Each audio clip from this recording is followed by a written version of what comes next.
Mumekula mpaka tumbo karibu inapasuka. Mumekula mpaka kichwa imefimba na kiburi. Na wataka niwaambie, tafadhali endeni muangalie, mjiangalie kwa kioo. Use the mirror. Mwende muangalie vile mmekaa. Kichwa imefimba. Tumbo ndio hiyo karibu inararua mashati. Tafuteni gym kwanza, muende mufanye exercise kidogo. Na mupunguze kukula chakula mingi. Mimi sikuli kwa bibi yako.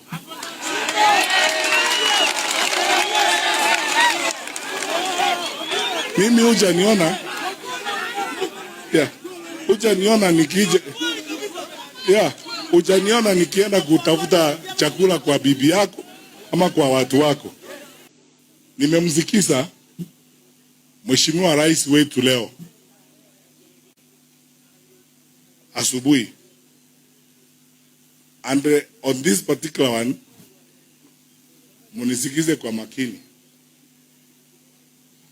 I respect the office of the president. Mimi katiba yetu na desturi yetu ya uongozi wa nchi yetu inaonyesha wazi kwamba yule ambaye ako kwa hiyo ofisi is a symbol of national unity. Ni commander in chief of our defense forces. Mimi sana watu wakiniuliza, mbona wewe you don't attack the president or criticize him? Ninawaambia, unajua mimi naheshimu hata majeshi yetu.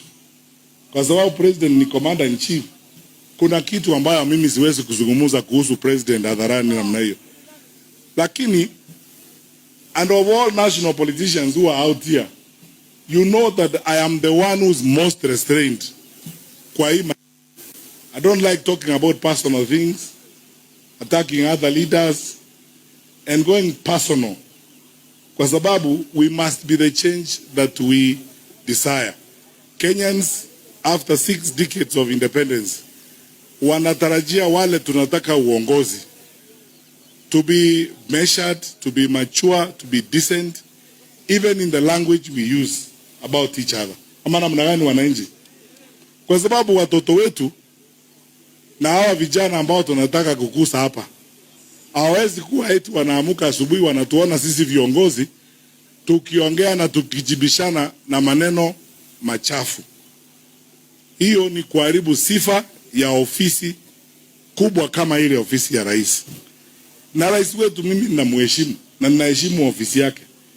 Ndipo mimi sijaongea mambo yake mbeleni. Lakini leo ameanza sasa kututusi sisi wote watu wa opposition. Anatutusi, yaani nchi yetu hii 6 decades after independence, at the presidential campaign level tuanze kuongea maneno ya kukula. Nani anakula zaidi, nani anakula wapi? I am doing this with a lot of pain. First of all, mimi sijui kwa nini unasumbuka vile nakula, kwa sababu mimi sikuli kwa bibi yako.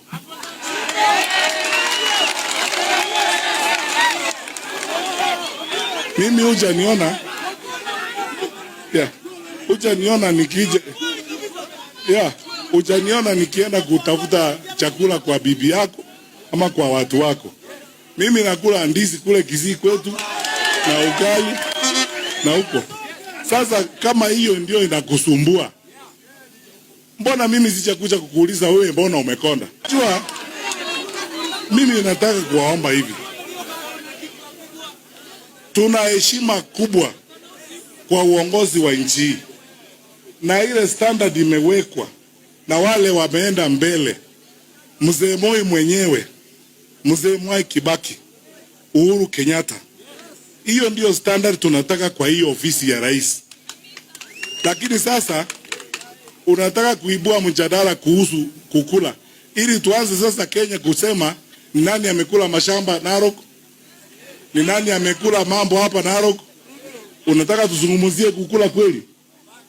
Tumbo lisilo shiba inajulikana ni nini Kenya hii. Sasa unataka tuende kwa huyo mjadala badala ya kuzungumzia shida ya Wakenya. Pesa imepotea ya SHA. Magazeti hata leo asubuhi bunasoma mambo ambayo iko huko. Wizi na uporaji wa pesa ya serikali. Unataka tuongee tufanye mjadala kuhusu kukula kweli? Pesa ya umma na uporaji wa mali ya serikali, unataka tusungumuzie hayo? We have restrained ourselves, hasa mimi, kwa sababu ya heshima. Nilikuwa waziri wa usalama. I am respectful of the office of the president.